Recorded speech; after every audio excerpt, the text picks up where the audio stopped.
और जो बेचारी पब्लिक होती है उसे धूप गर्मी में वहीं पर खड़े रहना पड़ता है।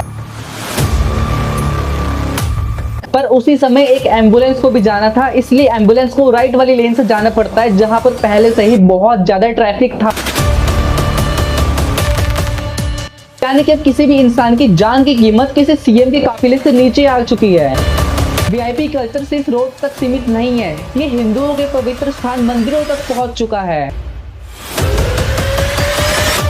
तो हेलो दोस्तों, तो बचपन से ही हमने अपनी किताबों में सिर्फ एक ही बात को पढ़ा है कि इंडिया में हर एक नागरिक, फिर चाहे वो लड़का हो, लड़की हो या फिर किसी और जेंडर का हो, संविधान की नजरों में सभी एक समान है। फिर किताबों से बाहर निकलने के बाद असल जिंदगी में हमें ये सभी चीजें झूठी क्यों दिखाई देती है। बस घर से एक कदम बाहर रखने की देर होती है कि पूरा इंडिया दो भागों में बट जाता है। एक वो जिसमें कि हम जैसे नॉर्मल नागरिक आता है और दूसरे वेरी इंपॉर्टेंट पर्सन यानी कि वीआईपी। ये वीआईपी का कल्चर आज से नहीं बल्कि 100 साल पहले से ब्रिटिश के जमाने से चलता आ रहा है और आज तक चल ही रहा है, जिसमें कि सबसे आगे हमारे देश के एमएलए और एमपीस है। और याद रखिएगा, ये वही लोग होते हैं जो कि इलेक्शन के टाइम पर हाथ जोड़कर खुद को हमारा और इस देश का नौकर बुलाते हैं और बस इनको एक बार इलेक्शन जीतने दीजिए, उसके बाद ये लोग पब्लिक को नौकर से भी बुरा ट्रीट करते हैं। अब एक बार आप लोग ये रुद्रपुर उत्तराखंड की वीडियो देखिए जहां पर 42 डिग्री की भीषण गर्मी में लोगों को धूप में खड़ा करके रखा गया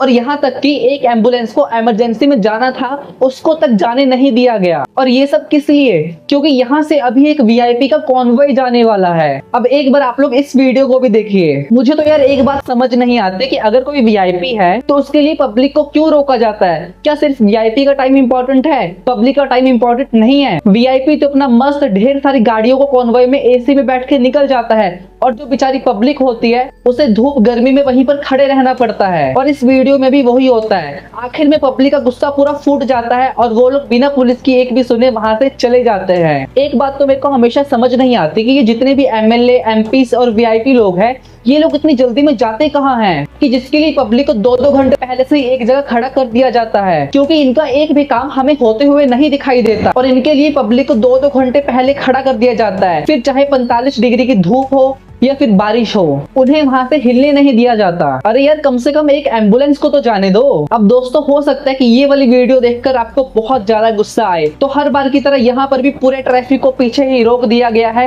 क्योंकि यहाँ से अभी एक एमएलए का कॉन्वॉय जाने वाला है।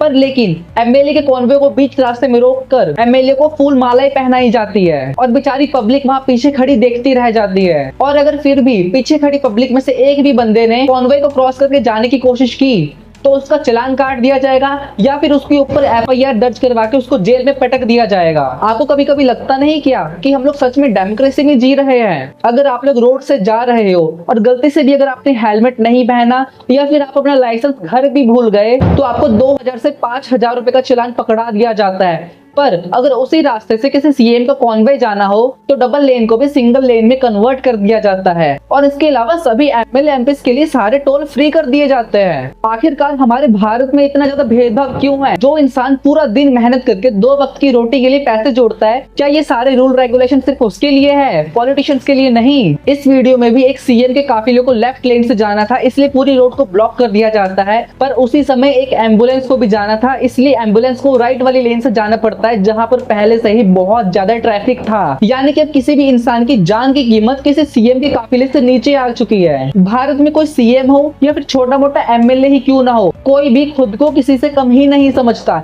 इसलिए अगर इन्हें थोड़ा पास में भी जाना हो तो ये लोग 50-50 गाड़ियों का कॉन्वॉय लेके जाते हैं और उसके बाद यही एमएलए और एमपी स्टेज पे जाके हमें ज्ञान देते हैं कि पॉल्यूशन कम करना चाहिए। जब भी किसी मंत्री का कॉन्वॉय निकलता है तो उसके अंदर करोड़ों की गाड़ियां, फ्यूल कॉस्ट, सिक्योरिटी कॉस्ट, ये सब कुछ हमारे ही टैक्स के पैसे से भरा जाता है। और इतना ज्यादा टैक्स भरने के बाद सबसे ज्यादा प्रॉब्लम्स का सामना भी हमें ही करना पड़ता है। मेरा जेन्युइनली एक सवाल है कि अभी पूरी दुनिया में फ्यूल की शॉर्टेज चल रही है, तो क्या कोई मंत्री अपने कॉन्वॉय में थोड़ी गाड़ियों को कम नहीं कर सकता क्या? देखो, हर लीडर को इतनी ज्यादा सिक्योरिटी की जरूरत नहीं होती और अगर छोटे मोटे एमएलए भी पब्लिक में इसलिए नहीं जाते क्योंकि उन्हें सेफ फील नहीं होता तो फिर हम जैसे नॉर्मल नागरिकों का क्या होगा? क्या सच में हमें वीआईपी कल्चर की जरूरत है?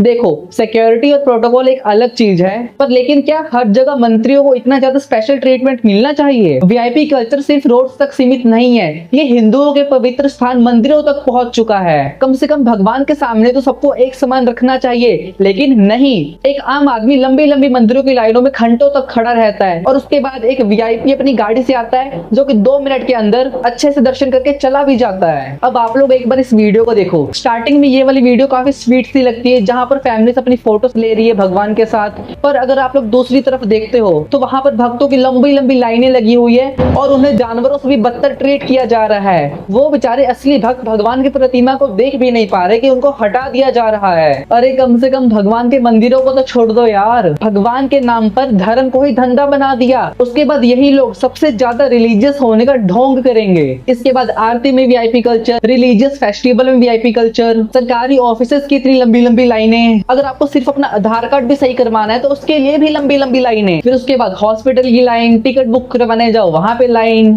पर वीआईपी के लिए ये सीन ऐसा बिल्कुल भी नहीं है। तो वीआईपी लोग जहां जाएंगे उनके लिए वहां पर स्पेस खाली हो जाएगी, फिर वो चाहे हॉस्पिटल में जाए या फिर एयरपोर्ट में उनकी वीआईपी एंट्री हो जाएगी, मंदिरों में उनके प्राइवेट दर्शन हो जाएंगे, यहाँ तक कि कोर्ट में भी उनको प्रायोरिटी दी जाएगी। इतना ही नहीं, अगर आपकी गली की या फिर कोई आसपास की सड़क टूटी हुई है ना और बस पता चल जाएगी वहां पे कल कोई मंत्री आने वाला है, भाई साहब रातों रात ये लोग एक नई सड़क बना देंगे मंत्री के लिए। पिछले साल में बनारस गया हुआ था घूमने, तो मैंने सोचा कि चलो यार बनारस आए हैं, भोलेनाथ के मंदिर काशी विश्वनाथ चलते हैं। मैं 1:30 बजे लाइन में लगा और 4-5 घंटों तक लाइन में ही खड़ा रहा, ना वहां कोई बैठने की व्यवस्था और ना कुछ, और 6:30 बजे जाकर मेरे नंबर आया। तो मैंने सोचा कि भाई चलो यार, फाइनली मेरे नंबर तो आया, मुझे फाइनली भगवान के दर्शन हो जाएंगे।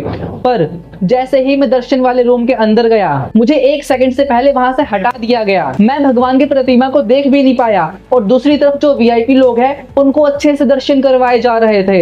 यार मैं सच बता रहा हूँ, ये चीज देखकर ना मेरा दिल दुख गया था। और इवन इसमें हमारे भारत के लोग भी पीछे कहाँ हैं? वो लोग खुद सोशल मीडिया पर वीआईपी दर्शन को प्रमोट करते हैं और वो लोग खुद कहते हैं कि आप लोग हमारे पास आओ, हम लोग आपको अच्छे से वीआईपी दर्शन करवाएंगे। बोलिए जिसको जाना हो बिना लाइन भीड़ से दर्शन करने, दर्शन बताइए कितने रुपए कितने जने हो? अगर आपको लगता है कि भारत में सच में वीआईपी कल्चर या फिर कॉन्वॉय इतना ज्यादा इंपॉर्टेंट है, तो आप लोग एक डेवलप्ड नेशन जापान को भी देख सकते हो। जापान में भी कॉन्वॉय चलता है, पर वहां पर काफी छोटी मात्रा में चलते हैं और वहां पर तो लीडर्स भी पब्लिक ट्रांसपोर्ट पे चल लेते हैं। वहां पर इतने लंबे समय तक फालतू का ट्रैफिक को भी जाम नहीं किया जाता। मुझे लगता है कि पूरी दुनिया में भारत ही एक ऐसा देश है जहां पर लोग 16-16 घंटे काम करते हैं, फिर टैक्स भरते हैं और उसके बाद सारी मुश्किलों का सामना भी भारत के लोगों को ही करना पड़ता है। जो लोग सिस्टम में ऊपर बैठे हैं वो लोग आराम से अपनी लाइफ काटते हैं, उन्हें कहीं जाना होता है आराम से पहुंच जाता है, क्योंकि उनके लिए पहले से ही ट्रैफिक को रोक दिया जाता है। और पीछे पूरी पब्लिक, धूप हो, बारिश हो, आंधी तूफान कुछ भी आए, उन्हें 2-2 घंटा वहीं पर खड़े रहना पड़ता है। क्या सच में भारत में वीआईपी कल्चर इतना ज्यादा जरूरी है क्या कि उसके बिना कोई भी एमएलए एमपी अपना काम नहीं कर पाएगा? अगर सच में किसी बंदे को खतरा है तो उसको वीआईपी एक्सेस देना ठीक भी है, पर यार हर बार हर किसी को वीआईपी एक्सेस देना सही नहीं है यार। वीआईपी कल्चर खत्म करने के लिए सरकार को इंडिया में नए नियम लेके आने चाहिए और कॉन्वॉयज को लिमिट करना चाहिए। इसके अलावा जो 2-2 घंटे पहले ट्रैफिक को रोक दिया जाता है उसको भी कम करना चाहिए। ऐसा नहीं कि अभी नेताजी आए नहीं है, आने ही वाला है, पर उससे 2 घंटे पहले ही ट्रैफिक को जाम कर दो पूरा। और इसके अलावा मंदिरों जैसी धार्मिक प्लेसेस पर भी सबको एक जैसा ही ट्रीट किया जाना चाहिए, या फिर इसके ऊपर भी नए रूल्स को लागू करना चाहिए। और सबसे इम्पोर्टेंट बात, अगर किसी को अपना सरकारी काम करवाना है या फिर कोई सरकारी हॉस्पिटल भी जाना है तो सरकार को एक ऐसा इंफ्रास्ट्रक्चर बनाना चाहिए कि लोगों को लंबी लंबी लाइनों में ना लगना पड़े। पर्सनल एक्सपीरियंस से बता रहा हूँ मैं, हमारे कॉन्स्टिट्यूशन में कहा गया है कि भारत के अंदर सभी नागरिक एक समान है, तो वो रियल में भी दिखाई देना चाहिए, सिर्फ किताबों में नहीं। इसके अलावा आप लोग भारत के अंदर वीआईपी कल्चर के बारे में क्या सोचते हो? आप लोग मुझे आज कमेंट्स में जरूर बताना। बताए बिना आज बिल्कुल भी मत जाना। Okay guys, bye.